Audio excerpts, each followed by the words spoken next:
하지정맥류 치료는 어떻게 해야 돼요? 네, 우선 하지정맥류 진단부터 좀 설명을 드리면 저희가 도플러 초음파를 하게 되는데요. 도플러 초음파상에서 구조적인 문제가 있는지 또 기능적으로 문제가 있는지를 확인하게 되는데요. 정맥 역류에 이 정맥에 0.5초 이상의 역류가 있는 경우에 저희가 하지정맥류로 진단을 하게 되고요. 그 이후에 이제 치료를 권고하게 됩니다. 제가 보통 하지정맥류 하면 아직까지도 돌출된 혈관이 있는 것만 하지정맥류다라고 생각하시는 경우들이 많아서요. 제가 실제 환자분들을 조금 소개를 해드릴 텐데요. 조금 의외인 환자분도 있을 거예요. 제가 환자분들을 좀 설명을 좀 드리겠습니다. 제가 첫 번째 환자분을 설명을 드리면요. 아마 전형적으로 이런 돌출된 혈관이 있으면 하지정맥류다라고 생각하시는 경우들이 많으세요.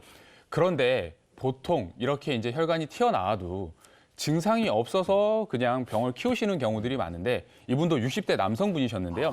이렇게 혈관이 튀어나왔지만 본인은 증상이 없는데 우리가 이제 아내분 손에 끌려서 오신 케이스였어요. 이게 혈관이 튀어나왔는데 보시면 피부 혈관 주변에 습진이 보일 거예요. 매번 가려워서 긁고 피부약을 발라도 또 안 낫는다고 해서 아내분이 혹시 몰라서 방송 보고 오셨다고 하신 케이스였거든요. 그래서 이분도 초음파상 확인했을 때 정맥 역류가 굉장히 심해진 상태였고요.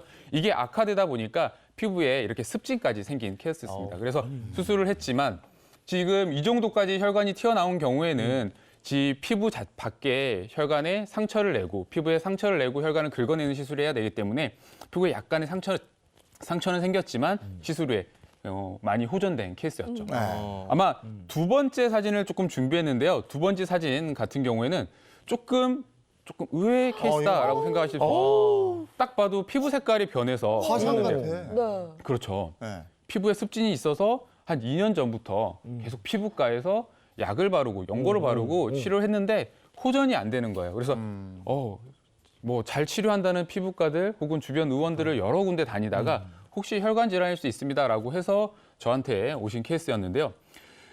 이게 하지정맥류가 이렇게 진행이 되다 보면 피부에 습진이 생기고 점점점 사실 심하면 이게 궤양이 생길 수도 있고요. 이렇게 피부 그리고 주변의 지방까지 이렇게 피부에 변화가 생기면서 경화증까지 온 케이스였거든요.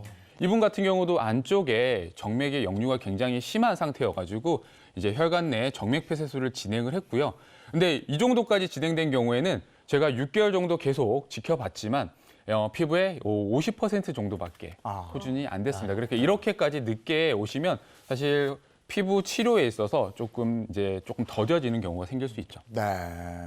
그런데 이제 많은 분들이 하지정맥류를 진단을 받으시면 이게 꼭 시술을 해야 돼라고 좀 질문들을 많이 하세요.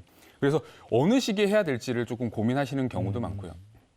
그런데 하지정맥류 같은 경우는 정맥 부전 질환이거든요.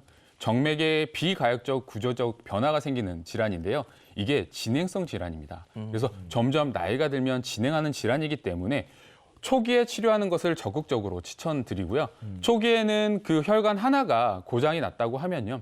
그 혈관이 고장나면서 진행하면서 주변 혈관들까지 망가뜨릴 수 있기 때문에 그렇게 되면 지금 마지막에 이제 보여드린 사진처럼 습진이 진행되고 피부 경화증까지 발생하게 되면 결국에는 시술을 하더라도 치료가 굉장히 더뎌질 수 있는 부분이 있는 것이죠. 네. 네, 그렇다면 어떤 분들이 하지정맥류에 걸리기 쉬운지 하지정맥류를 부르는 위험한 이 습관들이 어떤 건지 한번 설명을 좀 드리는 시간을 가지도록 하겠습니다. 네, 첫 번째 습관 한번 보여드릴게요. 온도계거든요. 온도계? 근데 하지정맥류와 온도 어떤 상관이 있을까요? 아, 저번에 날씨가 추워지면서 혈관 건강에 안 좋다 뭐 이렇게 얘기했으니까 이게 저 하지정맥류를 부르는 특정 온도가 있는 거 아니에요? 근데 우리가 이제 겨울철에는 추우니까 일반적으로 혈관이 이렇게 수축된다고 많이 알고 있잖아요. 하지정맥류는 반대로 이게 늘어지는 거니까 오히려 온도가 더운데 그러니까 보일러 막 돌렸을 때 이럴 때 문제가 되는 게 아닌가 이런 생각도 좀 해봅니다. 네, 온도계가 의미하는 하지정맥류를 부르는 최악의 습관. 정답은 뭐예요, 서동 선생님? 네, 이 하지정맥류를 부르는 최악의 습관 첫 번째는요, 바로 높은 온도에 노출되는 겁니다. 그래서 여름철에 이 하지정맥류 환자분들이 더 늘어나게 되는데요. 그렇다고 겨울철에도 적은 게 아닙니다.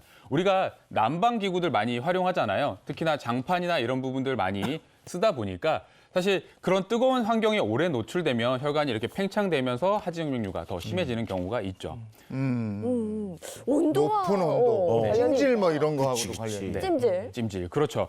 그래서 하지 정맥류를 관리하기 위해서 족역이나 반신욕을 하시는 분들이 많으신데요. 이때 일부 혈액순환이 되면서 증상 완화에는 도움이 되지만 이게 너무 뜨거운 온도에 오랫동안 노출되게 되면 이 하지 정맥류를 악화시키는 이제 방법일 수 있죠. 그렇군요. 네. 간과하기 쉬운 이 하지 정맥류, 정맥 질환의 위험성에 대해서 서동주 선생님과 함께 알아봤습니다.